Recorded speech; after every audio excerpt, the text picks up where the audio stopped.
am hypnotized. What's up is down, what's left is right. Chasing stars and holding you. I can't see the end, but we'll see. നമസ്കാരം.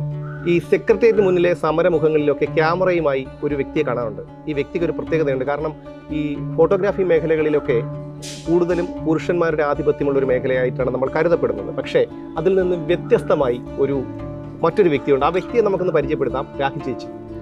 ചേച്ചി നമസ്കാരം, DNA ന്യൂസിലേക്ക്. അപ്പോൾ എങ്ങനെയാണ്, ഞാൻ പലതവണ ഞങ്ങളവിടെ സെക്രട്ടേറിയറ്റിന് മുമ്പിൽ പൊരിഞ്ഞ അടി നടക്കുമ്പോഴൊക്കെ ചേച്ചിയെ കണ്ടിട്ടുണ്ട്. അപ്പോൾ ഞാൻ അത്ഭുതത്തോടെ നോക്കിയിട്ടുണ്ട്. കാരണം ഇത്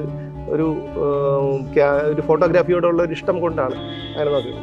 അപ്പോൾ എങ്ങനെയാണ് ചേച്ചി ഈ മേഖലയിലേക്ക് വരാൻ കാരണം? ഞാൻ പത്രപ്രവർത്തന മേഖലയിലേക്ക് വന്നിട്ട് ഞാനൊരു ഫോട്ടോഗ്രാഫറാണ്. പത്രപ്രവർത്തന മേഖലയിലേക്ക് വന്നിട്ട് 15 കൊല്ലം ആകുന്നേ ഉള്ളൂ.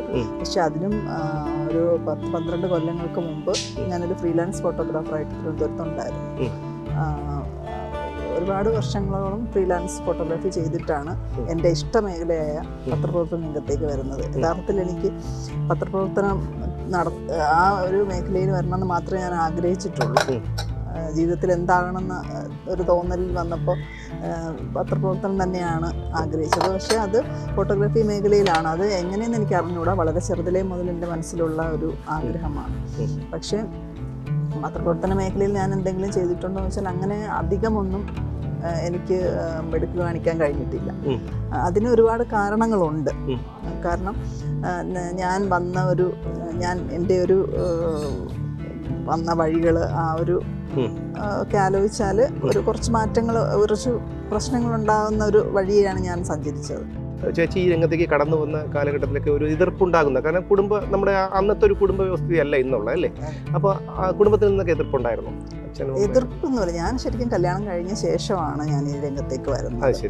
ഞാൻ പിന്നെ 96 ഞാൻ കല്യാണം കഴിച്ചു. അതിനും എൻ്റെ ഫ്രണ്ട്, അതായത് എൻ്റെ വീടിനടുത്തുള്ള ആളെയാണ് ഞാൻ കല്യാണം കഴിച്ചത്.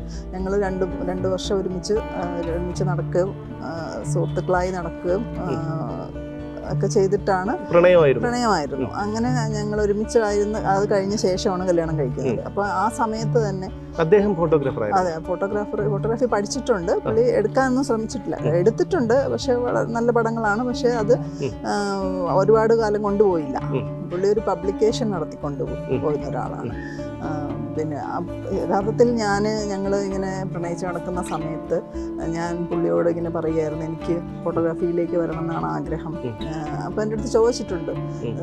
നമ്മൾ പരസ്പരം പറയുമല്ലോ നമ്മുടെ കാര്യങ്ങളൊക്കെ. ആ സമയത്ത് ഞാനിങ്ങനെ പറയുമ്പോൾ അപ്പോൾ എനിക്ക് എങ്ങനെയാണെന്ന് അറിഞ്ഞു. പക്ഷെ ഞാൻ പറഞ്ഞപ്പോൾ പുള്ളി പറഞ്ഞു, അങ്ങനെയാണെങ്കിൽ നിനക്ക് എവിടെയെങ്കിലും പോയി പഠിച്ചുകൂടെയും സ്റ്റുഡിയോയിലൊക്കെ നിന്നൂടെ എന്നൊക്കെ ചോദിച്ചു. അങ്ങനെ ഞങ്ങൾ രണ്ടുപേരുടെയും ആ ബന്ധത്തിൽ നിന്നാണ് ശരിക്കും എൻ്റെ ഫീൽഡിലോട്ട് വന്നത്.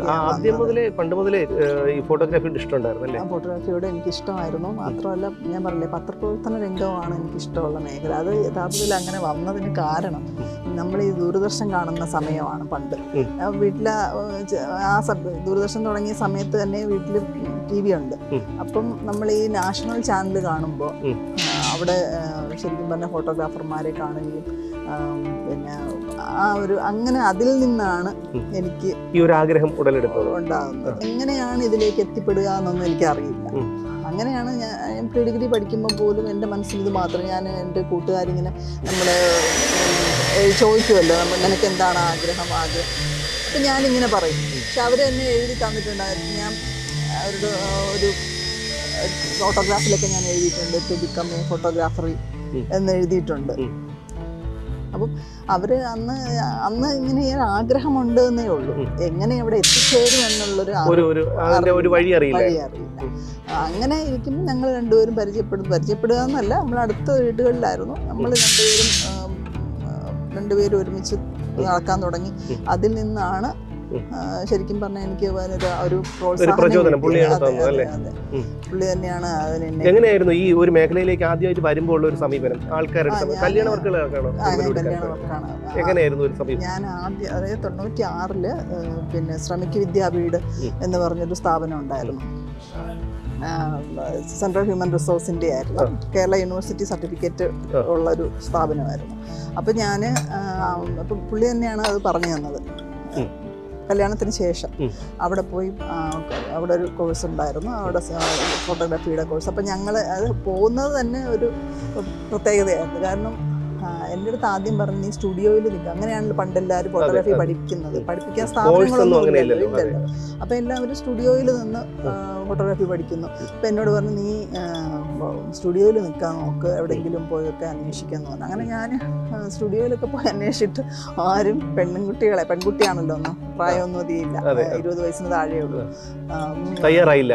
ആരും തയ്യാറായില്ല. അപ്പോൾ എനിക്കങ്ങ് ഭയങ്കര വിഷമമായി. എന്ത് ചെയ്യും? വീട്ടിലാണെങ്കിലും ഫ്രീഡം ഇല്ല.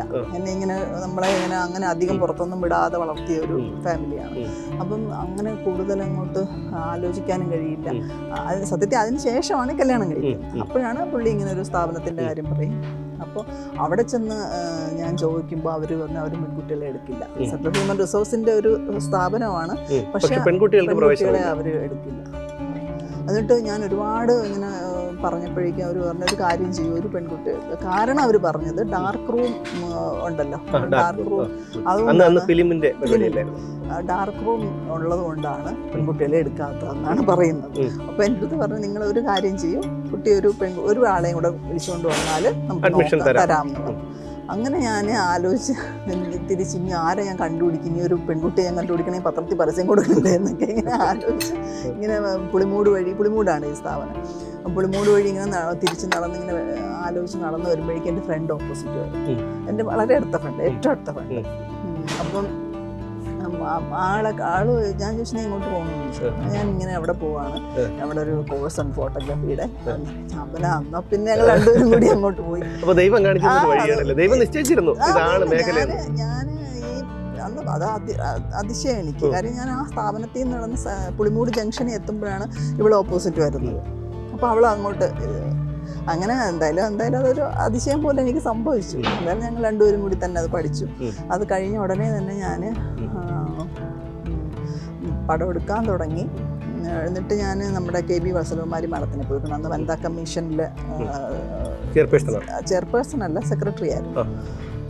അപ്പോൾ അങ്ങനെ പോയപ്പോൾ മാഡം എന്നോട് പറഞ്ഞ് ഒരു കാര്യം ചെയ്യും, കുറച്ച് ഫോട്ടോസ് എടുത്തിട്ട് വാ, അങ്ങനെ എങ്കിൽ നോക്കാം നമുക്ക് എന്ന് പറഞ്ഞിട്ടാണ് ഞാൻ പിന്നെ കുറച്ചിടയ്ക്ക് പടമൊക്കെ എടുക്കാൻ തുടങ്ങി. പക്ഷേ അങ്ങനെ എടുത്തു തുടങ്ങിയപ്പോൾ ഞാനത് ഫ്രീലാൻസ് എൻ്റെ ജോലിയായിട്ട് അങ്ങ് തിരഞ്ഞെടുത്തു. ഞാൻ ഫ്രീലാൻസായിട്ട് എനിക്ക് ആദ്യം കല്യാണമാണ് ആദ്യം എടുത്തത്. നമ്മുടെ ഒരു സുഹൃത്തുക്കളുടെ, എൻ്റെ ഹസ്ബൻഡിൻ്റെ സുഹൃത്തുക്കൾ അന്ന് 33% സംവരണം കൊണ്ടുവരുന്നൊരു സമയമായിരുന്നു, 96 ലാസ്റ്റ്.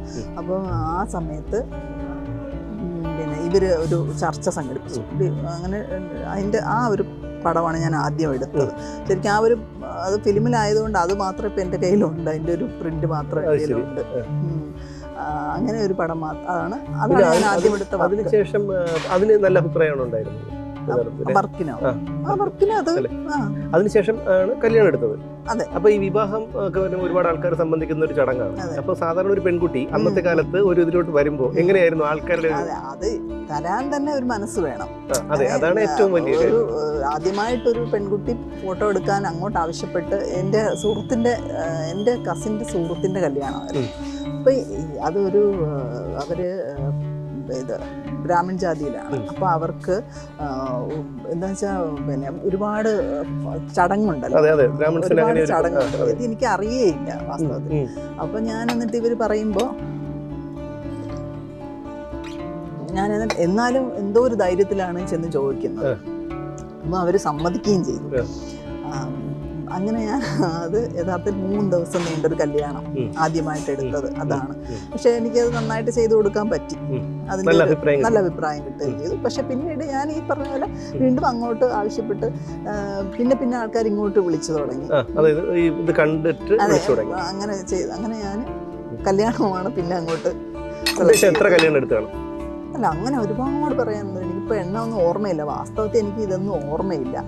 എൻ്റെ ഈ കഴിഞ്ഞ ദിവസം ഞങ്ങൾ കഴിഞ്ഞ ദിവസമല്ല, ഒരു ഹർത്താൽ ഡേക്ക് ഞാനും നമ്മുടെ പത്രപ്രവർത്തനത്തിലെ ഒരു ഫ്രണ്ടും കൂടി ടൈംസിലെ ദീപനും കൂടി ഹർത്താൽ എടുക്കാനായിട്ട് തമ്പാനൂർ ചെല്ലുമ്പോൾ ഒരാൾ എന്നെ ഇങ്ങനെ, അന്ന് വലിയ ആൾക്കാർ ജനമൊന്നുമില്ലല്ലോ ഹർത്താൽ, അപ്പോൾ ഒരാൾ എന്നെ ഇങ്ങനെ, ഞങ്ങൾ വണ്ടി വെച്ചിട്ട് അങ്ങോട്ട് നിൽക്കുമ്പോൾ തന്നെ ഒരാൾ എന്നെ ഇങ്ങനെ രൂക്ഷമായിട്ട് നോക്കുന്നുണ്ട്. ഇടയ്ക്ക് എന്നെ തന്നെ നോക്കുകയാണ്. അപ്പോൾ എനിക്കിങ്ങനെ എന്നെ നോക്കിയപ്പോൾ എനിക്ക് വല്ലാത്ത ഇതായിട്ട് ഞാൻ ചെന്ന് പരിചയം ഉണ്ടോ എന്ന് ചോദിച്ചു. അവൻ അല്ല, നിങ്ങളാണ് എൻ്റെ കല്യാണം എടുത്തതെന്ന്. ഞാൻ ഞെട്ടിപ്പോയി. അതൊരു അനുഭവമാണല്ലേ? അതൊരു അനുഭവമാണ്. പ്രത്യേകിച്ച് എൻ്റെ ഈ ഒരു പ്രായത്തിൽ, ഇപ്പം എനിക്ക് 47 വയസ്സായി, ഈ പ്രായത്തിൽ ഞാൻ ആലോചിച്ചു അന്ന് ഞാൻ ഇങ്ങനെയൊക്കെ എടുത്തോ എന്ന് ഞാൻ ആലോചിച്ചു. അന്ന് എൻ്റെ 20കളാണ്. ഞാൻ ആലോചിച്ച് ഇത്രയും ഇങ്ങനെ ഞാൻ എടുത്തിരുന്നോ എന്ന് ഞാൻ ആലോചിക്കേണ്ടി വന്നൊരു സന്ദർഭം. അങ്ങനെ പിന്നെയും വേറെ ഒരാൾ ഇതുപോലെ കണ്ടിട്ട് എൻ്റെ കല്യാണം നിങ്ങളാണ് എടുത്തത് എന്ന് പറഞ്ഞു. അപ്പോൾ എനിക്ക് വാസ്തവത്തിൽ എനിക്ക് നിന്ന് ആലോചിക്കുമ്പോൾ എനിക്ക് അതിശയം തോന്നുന്നുണ്ട്, അന്ന് ഞാൻ ഇത് ചെയ്തോ എന്ന്. ഇന്നത്താണെങ്കിൽ നമ്മൾ ചിലപ്പോൾ ധൈര്യപ്പെടില്ല അല്ലേ? ഇന്നത്തെ ഒരു കാലഘട്ടം, ഇന്നത്തെ ഈ ഒരു ഏജ് ആണെങ്കിൽ ഒരു പക്ഷെ നമ്മൾ അങ്ങനെ ധൈര്യപ്പെടുന്നു വരില്ല അല്ലേ? അന്നത്തെ ഒരു അന്ന് ചെറുപ്പകാലം. പിന്നെ എങ്ങനെയാണ് മാധ്യമ രംഗത്തേക്ക് വന്നത്? അങ്ങനെ ഇത് ശരിക്കും പറഞ്ഞാൽ കല്യാണം എടുത്ത് കുറച്ച് പിന്നെ വർക്ക് എടുക്കുന്നുണ്ട്, അല്ലാത്ത പ്രോഗ്രാമുകളും എടുക്കുന്നുണ്ട്. അങ്ങനെ ചെയ്തുകൊണ്ടിരിക്കുമ്പോഴാണ് ഇവിടെ അന്ന് നായനാർ സർക്കാരായിരുന്നു. ആ സമയത്ത് നായനാർ സർക്കാരിൻ്റെ ഒരു culture project, Manaveeyam culture mission എന്ന് പറഞ്ഞ പ്രോജക്റ്റ് MA ബേബി സാറാണ് അത് കൊണ്ടുവന്നത്. അപ്പം എൻ്റെ ഹസ്ബൻഡ് തന്നെ പറഞ്ഞു, അതിന് മുമ്പ് ഞാൻ സൂര്യയുടെ നാടകോത്സവം എടുത്തു. അത് ഞാൻ സൂര്യകൃഷ്ണമൂർത്തിയെ പോയി കണ്ടിട്ട് അദ്ദേഹം എന്നോട് പറഞ്ഞു എടുത്തോളാൻ പറഞ്ഞു. അങ്ങനെ ഞാൻ നാടകം എടുത്തു. നാടകം അവരുടെ അന്ന് സൂര്യയുടെ നാടക ഫെസ്റ്റിവൽ കുറേ ദിവസത്തെ നാടക ഫെസ്റ്റിവൽ ഉണ്ടായിരുന്നു. അപ്പം അത് ഞാൻ എടുത്തിട്ട് കാണിച്ചപ്പോൾ പലരും എൻ്റെ അടുത്ത് ലൈറ്റിങ്ങിനെ കുറിച്ച് അന്ന് തുടങ്ങുന്നല്ലേ ഉള്ളൂ, പക്ഷെ ലൈറ്റിംഗ് വളരെ നന്നായി ഫിലിമിലാണ്. പലരും എൻ്റെ പടത്തിനെ വളരെ നല്ല അഭിപ്രായം പറഞ്ഞു. നമ്മുടെ മരിച്ചുപോയ പത്മകുമാർ സാറുണ്ട്, ഫിലിം ഡയറക്ടർ. പത്മകുമാർ സാർ പറഞ്ഞിട്ട് രാഖി നല്ല, ശരിക്കും പറഞ്ഞ ഒരു പെയിന്റിങ് പോലെ തന്നെ ഇരിപ്പുണ്ട് എന്ന് പറഞ്ഞു. എനിക്ക് ഭയങ്കര ഒരു അപ്രീസിയേഷൻ. അങ്ങനെ അത് ചെയ്ത് കഴിഞ്ഞ അതും ഒരു ധൈര്യമായി. അത് കഴിഞ്ഞപ്പോഴാണ് ഈ മാനവീയത്തിൻ്റെ കാര്യം ഹസ്ബൻഡാണ് എൻ്റെ അടുത്ത് പറഞ്ഞത്, ഇങ്ങനെ ഒരു സംഭവം ഉണ്ട്, ഇങ്ങനെ ബേസാണ് പോയി കണ്ടു നോക്കണം. ഞാൻ പുള്ളിയെ കാണാനായിട്ട് പോകുന്നു. കലാഭവനിൽ അവരുടെ ഒരു മീറ്റിംഗ് ഉണ്ടായിരുന്നു. അവിടെ വെച്ച് കാണുമ്പോൾ അതും ഈ പറഞ്ഞ യാദൃശ്യ കൃഷ്ണമൂർത്തി സാർ കൂടെ ഉണ്ടായിരുന്നു. അപ്പം എന്നോട് ചോദിച്ചു എന്തിനു വന്നത്? ഞാൻ പറഞ്ഞു ഇങ്ങനെ ഒരു സംഭവത്തിന് വന്നതാണ് എന്ന് പറഞ്ഞു. പുള്ളി തന്നെ സാറിനോട് പറഞ്ഞു എൻ്റെ പടം ഇങ്ങനെ എടുക്കുന്നുണ്ട്, കുഴപ്പമില്ല എന്ന് പറഞ്ഞു. അങ്ങനെ ഞാൻ അതിലേക്ക് കയറി, മാനവീയത്തിലേക്ക്. 2 കൊല്ലത്തെ പ്രോജക്റ്റ് ആയിരുന്നു. ഒഫീഷ്യൽ ഫോട്ടോഗ്രാഫറായിട്ട് ഞാൻ കയറി. എനിക്ക് ശരിക്കും പറഞ്ഞാൽ ഇന്ത്യയിലും പുറത്തുമുള്ള ഒരുപാട് കലാകാരന്മാരുടെ, ഇന്ത്യയിലെ പ്രശസ്തരായ കലാകാരന്മാരുടെ ഫോട്ടോസ് എടുക്കാനുള്ളൊരു അവസരം കിട്ടി. അതെ, ഭാഗ്യമാണ്. തുടക്കക്കാരി എന്നുള്ള നിലയ്ക്കും ഒരു സ്ത്രീ എന്നുള്ള നിലയ്ക്കും അന്ന് എനിക്ക് കിട്ടിയൊരു വലിയ ഭാഗ്യമാണ്. പക്ഷെ അങ്ങനെ അതെടുത്ത് നിൽക്കുമ്പോഴാണ് ഒരു അലയൻസ് ഫ്രാൻസിസുമായിട്ട് ചേർന്ന് മാനവീയം കൾച്ചർ മിഷൻ ഒരു തെയ്യത്തിൻ്റെയും തിറയാട്ടം എന്ന് പറഞ്ഞൊരു പരിപാടി സംഘടിപ്പിച്ചു. അപ്പോൾ അത് ഞാൻ എടുത്തപ്പോൾ അലയൻസിന് പടം വേണമെന്ന് പറഞ്ഞാൽ അവർക്ക് കൊടുത്തപ്പോൾ അവർക്കത് ഇഷ്ടപ്പെട്ട് അവർ പിന്നെ 5 കൊല്ലം ഞാൻ അവർക്ക് വേണ്ടി വർക്ക് ചെയ്തു. ശരിക്കും പറഞ്ഞാൽ അതും വളരെ വലിയൊരു അനുഭവം. എനിക്കൊരു സ്ഥാപനത്തിൽ നിന്ന് വർക്ക് ചെയ്യാൻ പറ്റിയത് ആ സമയത്ത് അതും ഒരു വലിയ അനുഭവമായി. അങ്ങനെ പോകുമായിരുന്നു കാര്യങ്ങൾ. യഥാർത്ഥത്തിൽ ഇത് സംഭവിക്കുന്നത് എനിക്ക് എൻ്റെ മോൾക്ക്, എൻ്റെ കുഞ്ഞിനെ ഞാൻ പ്രസവിച്ച് 1 കൊല്ലം കഴിഞ്ഞപ്പോഴാണ്, 99-ലാണ് ഞാൻ മാനവീയം കൾച്ചർ മിഷൻ തുടങ്ങുന്നത്. അപ്പോൾ അങ്ങനെ മോൾക്കന്ന് 1 വയസ്സായി. അത് കഴിഞ്ഞ് കുറച്ച് വർക്ക് ചെയ്തു. പിന്നെ എൻ്റെ ജീവിതത്തിൽ കുറച്ച് വിഷമഘട്ടങ്ങളൊക്കെ വന്നു. അങ്ങനെ ആ സമയം കുറച്ച് നാൾ എനിക്ക് വീണ്ടും നിർത്തിവെക്കേണ്ടി വന്നു, ഫോട്ടോഗ്രാഫി നിർത്തിവെക്കേണ്ടി വന്നു. പിന്നെ വീണ്ടും തിരിച്ച് ഒരു എന്താണ് മടങ്ങി വരവ് രണ്ടാമത് വീണ്ടും ഞാൻ അന്ന് സുനാമി ഉണ്ടായ സമയം ഞാൻ മോളെ പ്രഗ്നൻ്റ് ആയിരുന്നു, 2ാമത്തെ ആളെ പ്രഗ്നൻ്റ് ആവുന്നു. അപ്പോൾ ഞാൻ എൻ്റെ ഡോക്ടറെ അടുത്ത്, ഗൈനക്കോളജിസ്റ്റിൻ്റെ അടുത്ത് പോയപ്പോൾ ഞാൻ ഭയങ്കര ഡിപ്രസ്ഡ് ആണ് ആ സമയത്ത്. അപ്പോൾ എൻ്റെ അടുത്ത് പറഞ്ഞു, രാഖി ഇങ്ങനെ വെറുതെ വീട്ടിലിരിക്കാതെ, ക്യാമറ കയ്യിലില്ലേ, സുനാമിയൊക്കെ വന്നതല്ലേ, പോയി എടുക്കുക എന്തെങ്കിലും പടങ്ങളൊക്കെ എന്ന് പറഞ്ഞു. അങ്ങനെ ആ ഒരു ഇതിലാണ് ഞാൻ വീണ്ടും ഫോട്ടോ എടുക്കാൻ വീണ്ടും ഇറങ്ങിയത്. അപ്പോൾ വീണ്ടും ഇതുപോലെ പഴയ പോലെ തന്നെ ഫ്രീലാൻസ്. അന്ന് മോളെ പ്രഗ്നൻ്റ് ആണ്. ആ സമയത്തും ഞാൻ ശരിക്കും പറഞ്ഞാൽ വർക്ക് ചെയ്തിരുന്നു. മോളെ പൂർണ്ണ ഗർഭിണിയായിരുന്ന സമയത്താണ് പിന്നെ നമ്മുടെ ഈ സീഡിറ്റിൻ്റെ ഒരു പരിപാടി അന്ന് ഉമ്മൻചാണ്ടിയായിരുന്നു മുഖ്യമന്ത്രി. അപ്പം അതായത് അവരുടെ ഒരു സുതാര്യ കേരളം അങ്ങനെ എന്തോ, അപ്പം അതിന് വേണ്ടി ശരിക്കും പറഞ്ഞാൽ അവർക്ക് ഒരു സ്റ്റില്ല് വേണമായിരുന്നു. അതിനെ ഞാൻ പോയി എടുത്തു. അന്ന് നിറവയറോടെയാണ് പോയത്. അത് ഉമ്മൻചാണ്ടി സാറേ എന്താ വിട്ടു നോക്കുകയൊക്കെ ചെയ്തു. Our hearts beat to the city streets. We began to feel the fire.